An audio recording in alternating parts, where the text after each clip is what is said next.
네, 그러면 바로 발제 순서로 넘어가겠습니다. 발제는 정현호 글로벌 사회발전연구소 특별연구위원이 맡아주시겠습니다. 큰 박수 부탁드립니다. 네, 감사합니다. 발제 시작하도록 하겠습니다. 예, 정치와 도덕, 공정 가능한가라는 제목 아래서 선출직 공직자의 도덕성을 평가하는 그 방법을 적용하여 모색을 하려고 합니다. 발제 연구 목차는 그동안 연구 토론회가 어떤 목적을 가지고 진행했는지 그 문제 의식을 설명을 드리고, 그리고 그간에 진행되어 온 연구 추진 경과와 그다음에 최근 이제 국가와 광역, 기초자치단체까지 선출직 공직자의 모든 유형에 대해서 평가하려고 하는 그 문항, 그 개발한 내용을 말씀드리겠습니다. 저희 토론의 개최 취지는 그간의 3년간에 걸쳐서 진행되었던 선출직 공직자의 도덕성 평가 연구 이 주제를 가지고요. 문헌적 연구도 하고 경험적 연구도 했던 이 내용을 공유하는 자리입니다. 뿐만 아니라 전문가의 의견 청취를 통해서 보다 타당성 있고 또 신뢰성 있는 문항으로 보완 또는 개선하고자 합니다. 그간에 이제 저희 문제의식은 국민이 생각하는 정치인에게 기대하는 도덕성의 기준과 또 정치인이 현실 정치에서 활동을 하면서 또 맞닥뜨리게 되는 상황이 있었을 때 생각하는 도덕성의 기준이 국민의 눈높이하고 좀 차이가 있지 않나 이런 생각을 갖게 되었고요. 전문가들 뿐만 아니라 다양한 시민들의 의견까지 받아서 국민의 눈높이와 또 정치인 생각하는 도덕성 기준을 고려해서 양쪽 모두가 공감할 수 있는 평가 기준을 도출하고자 하는 것이 연구 문제의식이었습니다. 그래서 목적은 선출직 공직자라면 지켜야 할 도덕성 규범 기준 체계가 있지 않겠느냐, 그것을 정립을 하는 시도를 우선 하고, 그리고 국민이 최소한 기대하는 도덕적 수준에 맞는 정치행위가 일어날 수 있도록 그 규범 체계가 잘 작동할 수 있는 이 체계를 좀 구축하자고 하는 것이 목적이었습니다.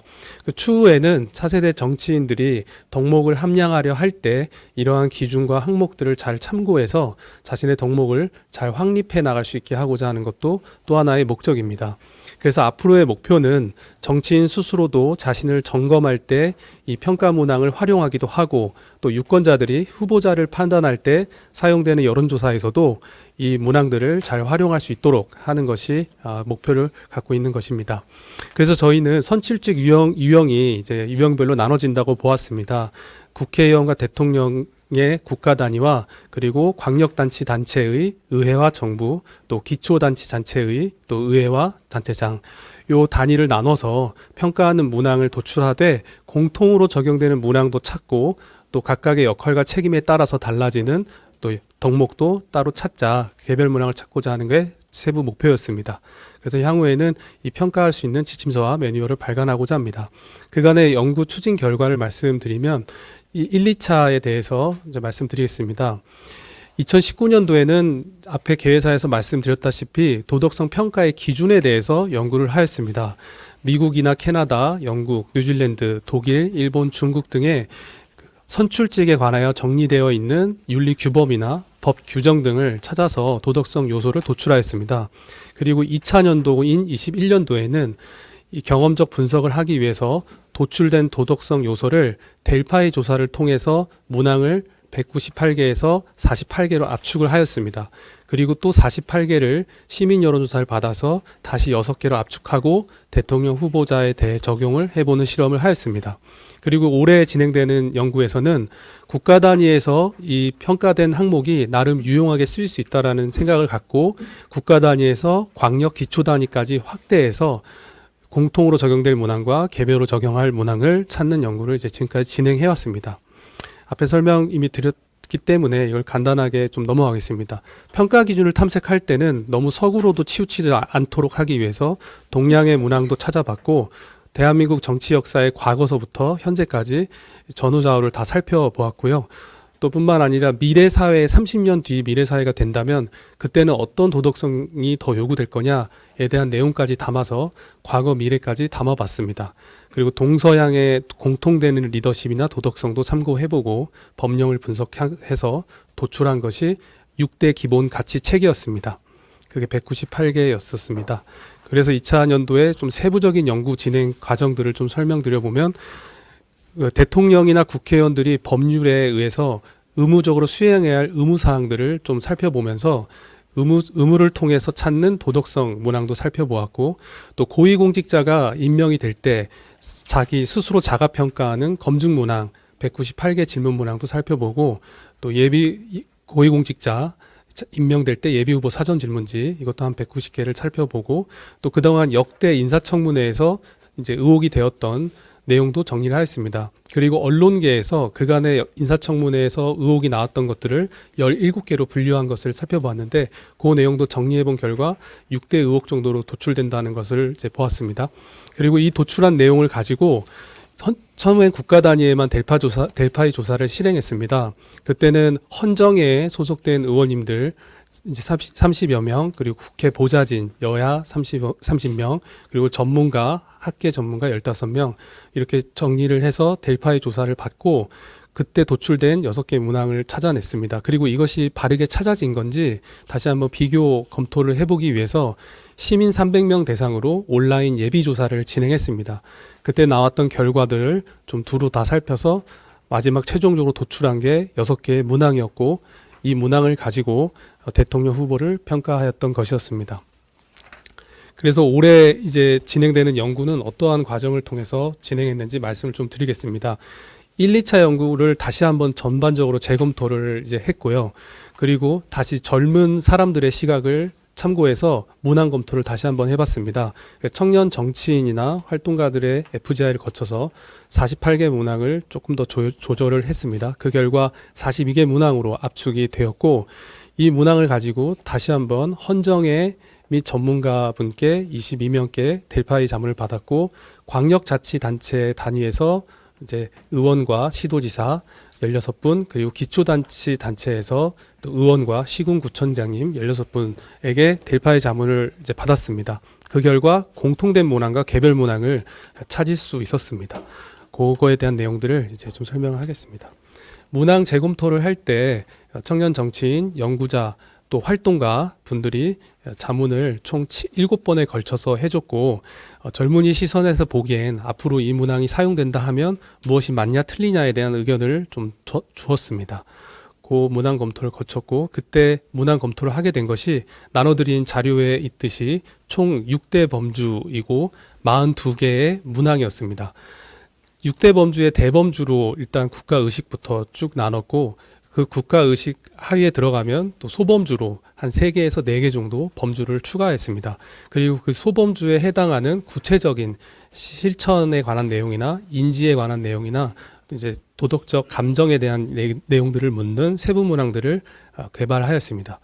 이 내용들은 자료에 있기 때문에 넘어가도록 하겠습니다. 그래서 전문가 의식도 있었고, 사회적 가치에 대한 내용도 있었고, 마지막으로 윤리적 가치에 대한 의식도 있었습니다. 무엇보다도 이게 도덕성 문항이다 보니 6개 6대 범주 문항 중에서 6번에 해당하는 윤리적 가치 의식의 문항이 좀 많은 편이었다는 것을 좀 말씀드립니다. 아까 앞에 말씀드렸다시피 델파이 검증을 할 때 52명께 총 3그룹으로 나눠서 델파이 검증을 하였을 때 참여해 주셨던 이제 분들의 어떤 대략적인 내용입니다. 그 검증을 해본 결과 저희는 그 델파이 검증을 할 때 물어볼 때 이 42개 문항에 대해서 이 문항이 중요하다고 생각하느냐에 대한 질문도 했고, 또 이 문항을 현실 정치에서 실제로 선출직 공직자를 평가했을 때 과연 그가 도덕성이 있다 없다를 알아보는데 실효성이 있겠느냐, 이 2개의 축을 가지고 문항 질문을 받았습니다. 그 결과 42개를 모든 국가 광역 기초 단위에게 동일하게 질문을 이제 물어봤고, 그 질문에 대해서 중요성, 실효성 두 축을 가지고 7점 척도로 평가를 받았습니다. 그렇게 했더니 그 세 단위 그룹에서 공통으로 중요성과 실효성 점수가 가장 이게 높겠다 하게 하는 문항을 저희가 10% 상위 지표에 해당하는 것들을 뽑아왔습니다. 그랬더니 한 5개의 문항이 도출되었습니다. 거기서의 발견점은 재산 형성 과정이 이제 후보가 되기 전부터 후보가 되어서 또는 정치인이 되고 나서 임무를 수행할 때에도 재산 형성 과정이 투명했느냐, 정당한 과정을 획득했느냐와 같은 질문과 임기 중에 부당한 정치 자금을 받지 않는다와 같은 금전과 관련된 항목들이 국가나 광역이나 기초 단위에서 공통으로 이것은 가장 중요하고 또 실제로 평가한다면 효과가 있을 것이다 라는 답변을 주셨습니다. 저희는 이것이 아마 공통의 뼈대 문항이 되지 않을까라는 생각을 했고, 이것이 지금 현재 한국에서 국민들이 보았을 때 요 지점들을 가장 좀 민감하게 받아들이는 게 아닌가라고 생각을 했습니다. 그리고 국가, 광역, 기초 단위 각각에 나눠서 개별적인 문항들을 좀 넣었는데요. 국가 단위는 예산 남용에 관한 거, 그리고 광역과 기초하고 다르게 역시 국회의원을 대상으로 물어봤기도 했기 때문에 헌법 가치를 추구한다는 헌법 내용, 그리고 문란한 언동이나 막말 같은 걸 하지 않는다는 내용이 별도로 들어갔습니다. 그리고 광역의 같은 경우는 금전 이득 관련 문항 중심으로, 그 다음에 플러스 예산 남용을 함부로 쓰지 않는 거, 그리고 주변 특혜를 제공하지 않는 거, 그리고 자신이 갖고 있는 권한을 남용하지 않고 제어를 해야 된다는 그런 문항들이 도출되었습니다.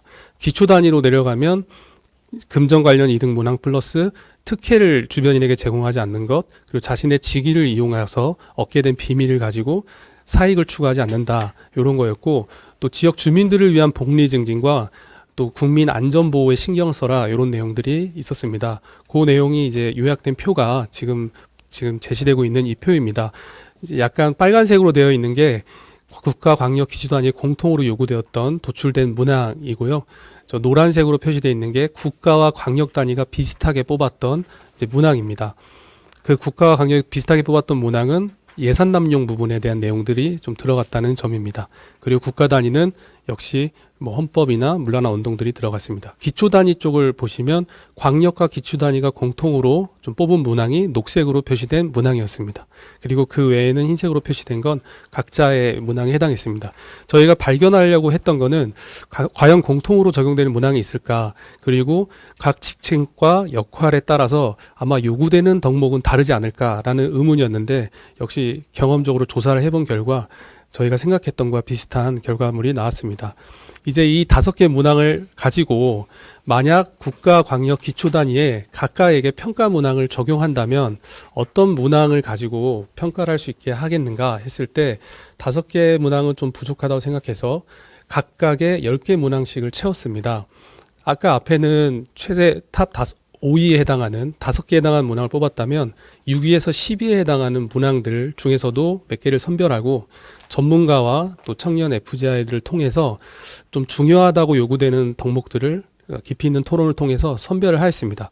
국가 단위 쪽을 보면 애국심이라는 항목도 매우 높은 점수를 받았기 때문에 이 항목이 도출되었고, 그 다음에 헌법 가치를 실현한다는 내용이 이제 있었고요.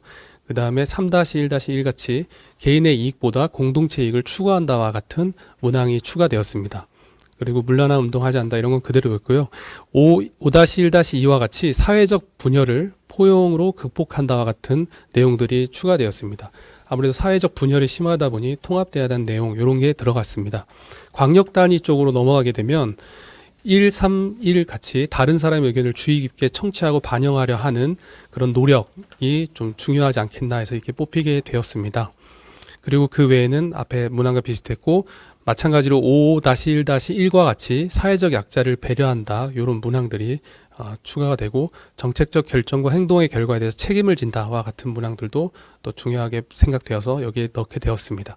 그리고 매사에 정직하고 거짓말하지 않는다는 부분, 이 내용이 이제 들어가게 되었습니다. 그리고 맨 마지막 6-4- 자신에게 잘못이 있을 때 솔직하게 인정하고 공개적으로 사과한다 같은 덕목이 중요하지 않겠느냐 여겨져서 이게 들어가기도 되었습니다. 마지막 기초 단위에서는 기존에 들어갔던 국민을 안전에 보호하려는 의지가 강하다와 같은 문항들은 여전히 잘 들어가 있었고, 그 다음에 직무상 비밀 취하지 않는다, 이런 것도 이제 그대로 잘 유지가 되었습니다. 여기도 마찬가지로 사회적 약자를 배려한다와 같은 5-1-1 문항, 이런 게 들어가고, 정책적 결정과 행동의 결과에 책임을 지는 문항, 이런 것도 들어가게 되었습니다. 그리고 매사에 정직하고 거짓말을 하지 않는다는 부분도 중요하게 여겨진다 생각해서 들어가게 되었습니다. 이렇게 해서 이제 이 10개씩의 문항들은 나중에 향후에 지침서로 이제 문항에 들어가게 되고, 여론조사 기관이나 뭐 특정 정당에서 이런 문항을 가지고 도덕성 평가를 하려 할 때 이런 문항들을 좀 참고를 하면 좋겠다는 취지에서 이렇게 정리가 되었습니다. 앞으로의 이제 활용 방안이 이제 선거에 활용하게 되는 문항으로 좀 쓰이기를 바라기도 하고, 또 유권자도 앞으로는 그동안 정치인을 평가할 때 그 자신의 내면적으로 갖고 있는 생각을 가지고 평가를 했다면 이제는 어떤 틀에 의해서 평가할 수 있게 하고자 하는 것이 좀 중요한 이제 활용 방안이고, 이것이 향후 시민의식 향양에도 기여할 것이라고 기대도 하고 있습니다. 그리고 앞으로 정치인도 이런 유권자의 각성된 상태를 의식하고 또 평가를 받아야 된다는 걸 직면한다면 본인이 더욱더 이런 해당 덕목들을 더 키우지 않겠나, 이런 생각을 갖고 있습니다. 이 틀이 잘 개발되고 나면은 또 차세대 정치인이나 미래 차세대 청년들이 이 덕목을 기반으로 교육을 받을 수 있는 프로그램도 개발될 수 있지 않겠나 하는 기대를 갖고 있습니다. 이상 발표를 마치도록 하겠습니다. 감사합니다.